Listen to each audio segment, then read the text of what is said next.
Good morning. Interesting story here. As I'm making my coffee this morning, this is only my second sip. Nice.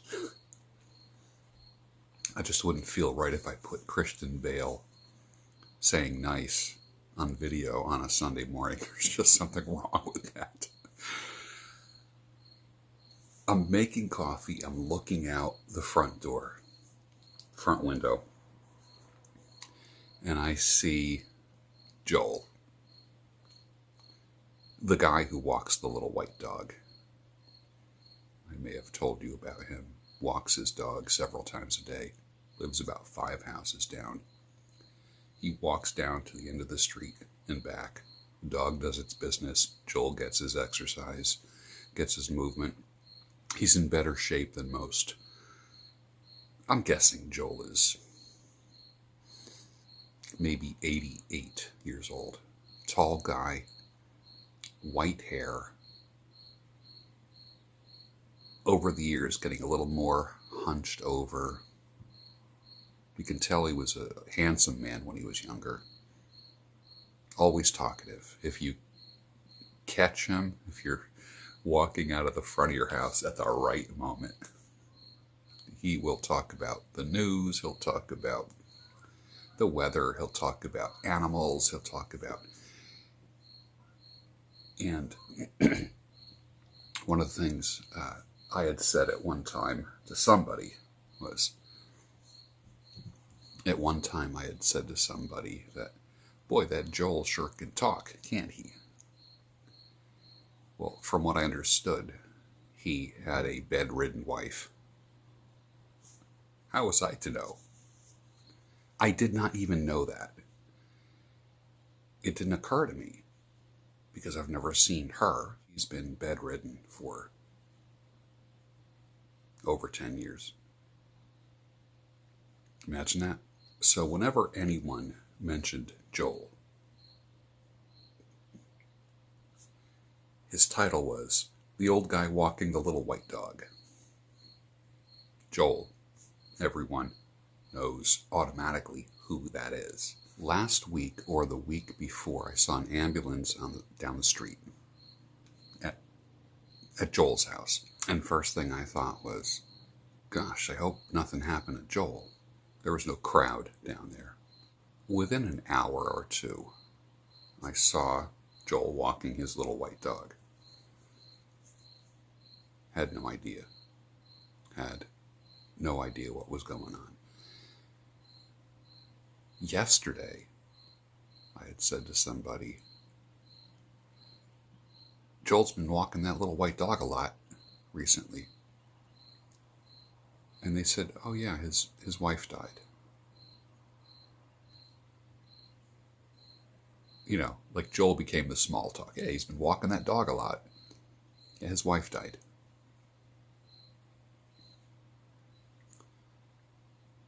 So now something new was added to his title. You know, the guy with the little white dog whose wife died.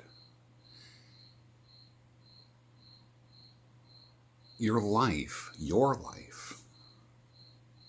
Oh, the backstory is she never came out of the hospital. She died in the hospital.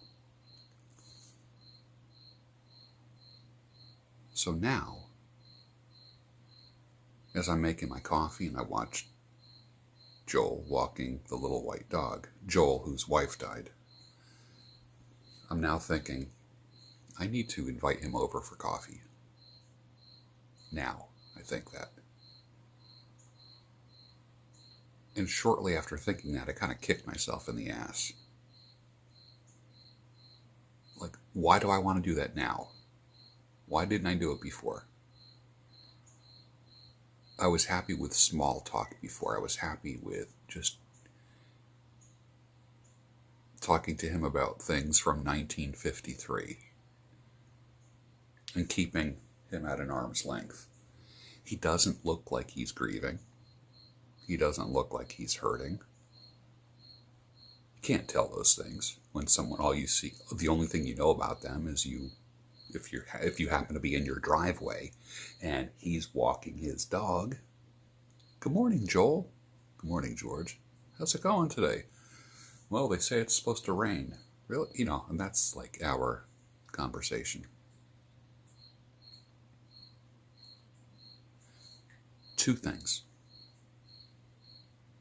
There was a Joel in your life, somewhere.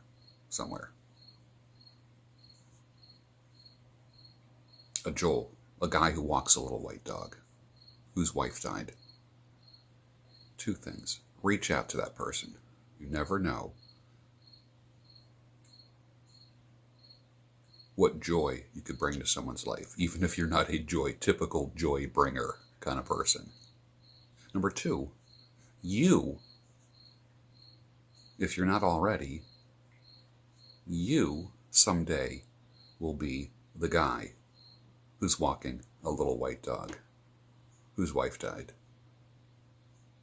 With all of your accomplishments and all of your resume, everything that you've ever done, all the great things that you've done, to somebody else, you're going to be the guy that walks the little white dog.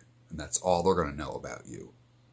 Wouldn't it be a trip if I was talking to Joel and I found out he used to be a senator? He fought in World War II. He was a military hero. He was the CEO of a corporation, and he's been retired for 25 years. Now, I'm an old guy, and Joel makes me feel like a young guy. How much intellectual capital exists in Joel's head? And the only thing I know about him is he's the old guy that walks the little white dog. I actually said at one point to a neighbor, jokingly, and I hear a cat scratching on something.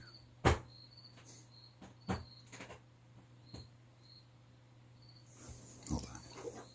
Who is that?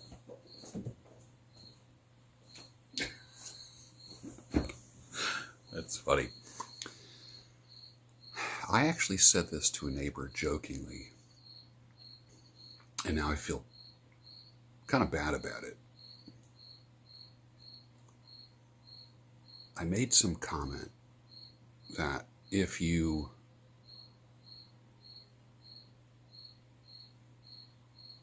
catches you in your driveway at the wrong time, he'll talk your ear off. Like, yeah. Yeah, if you pay too much attention to him, he'll talk your ear off. Oh, my Lord, I will never say that again about anybody. I will never say that again. I used to love sitting out front in a lawn chair near the front door. And there's just enough bushes in the front where people aren't going to see me all the time. And just sit there and have a pipe, or a cigar or something. That's why I like being out back or on the deck or something like that, minding my own business. Not everyone's called to soothe other people's pain or misery. I realize that. I mean, I do my duty. Put my coffee down. I do my duty. When my elderly neighbors go away, I get their mail for them, and I collect their newspaper.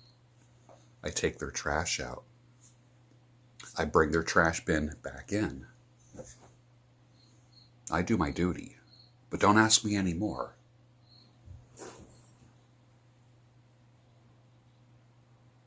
Here I am, just about 61 years old, learning these lessons. Do I want to be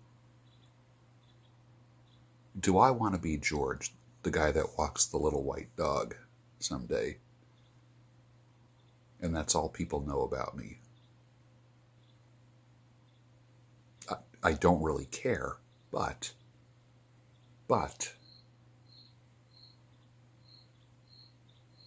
everyone has a story that you don't know. It was years before I knew that Joel had a wife that was bedridden. And it was a week before I knew that she died.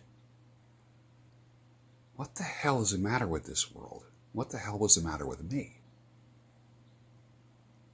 He's only 5 houses away.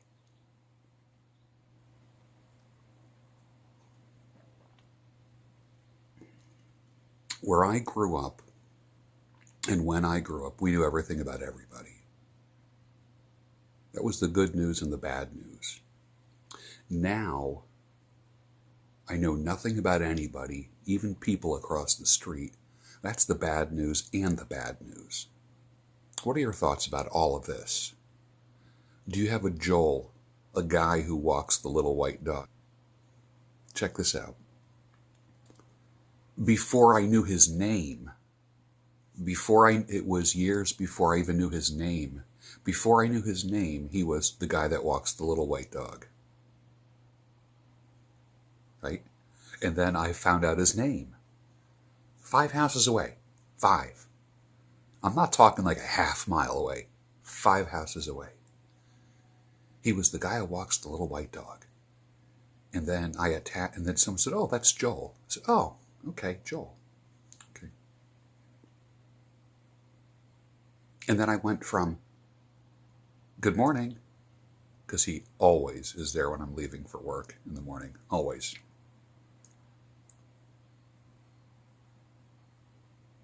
I went from "Good morning," just a generic "good morning," to "Good morning, Joel."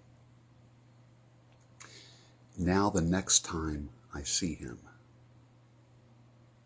it's going to be, "Good morning, Joel. I heard about your wife. I'm sorry to hear that." And I know there's going to be a response. Would I want someone to acknowledge that to me if I was an old guy walking a little white dog? "Hey, sorry about your wife."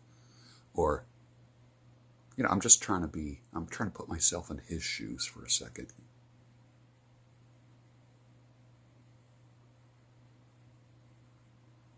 Will Joel die being just the guy that walks the little white dog? And it actually thought to me, I wonder how much longer Joel will live, because a lot of times people that are married a long time don't last long. Older people don't live much longer after their spouse passes away. If people are younger,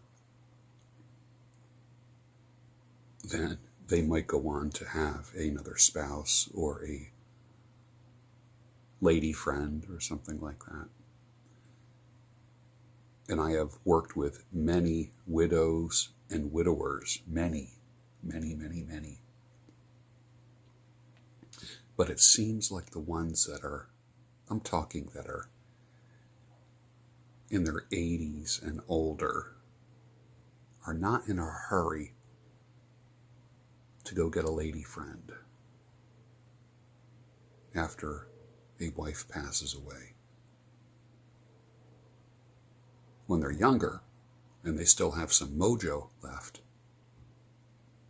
that's normal.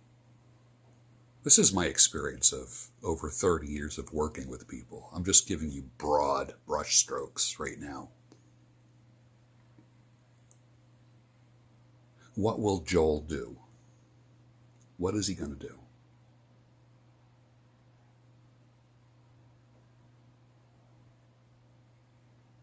Will he know that I'm just trying to, like, in other words, if I say, "Hey, Joel, come on over for a cup of coffee sometime,"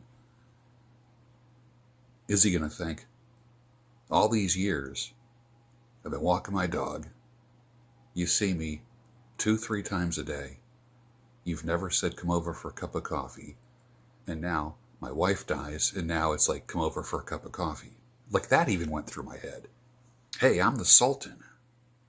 I have the Daybreak show. It means nothing. What identifies you? People are only going to describe you with one sentence or a few words. No one's going to describe you as the CEO of something. No. You've heard me talk about death before. Literally 90% of your shit's going to end up in a dumpster. People are going to pick through it, take one thing that might remind them of you. The rest of it will end up in a thrift store or in a dumpster. I go to a thrift store, and I love going to thrift stores. When I see like certain items, I'm not talking about like modern items. When I see certain knickknacks, I know that they were sitting on a grandmom's or grandfather's shelf somewhere, on a table, on a corner table. When I see religious icons, when I see candles, when I see candy jars, when I see doilies, you know what a doily is? They were in someone's house, cherished, dusted, cleaned, arranged.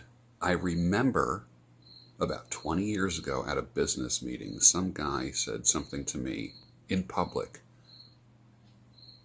He says, every time you talk, you always have to mention death somehow, some way, about how life is short and etc., etc. Now, of course, that guy is gone. The footnote is that guy's now dead. And I haven't stopped. I don't think about it in a fearful way. I'm not afraid of death at all. Was it Woody Allen that said, I'm not afraid of death. I just don't want to be there when it happens. Some of you know that I wear a gold chain that has a skull on it. And that skull is not it's not like a goth or a heavy metal thing. There's maybe someday I'll tell you why I really wear it. Hey man, cool skull. Thanks man. Memento Mori, my friend.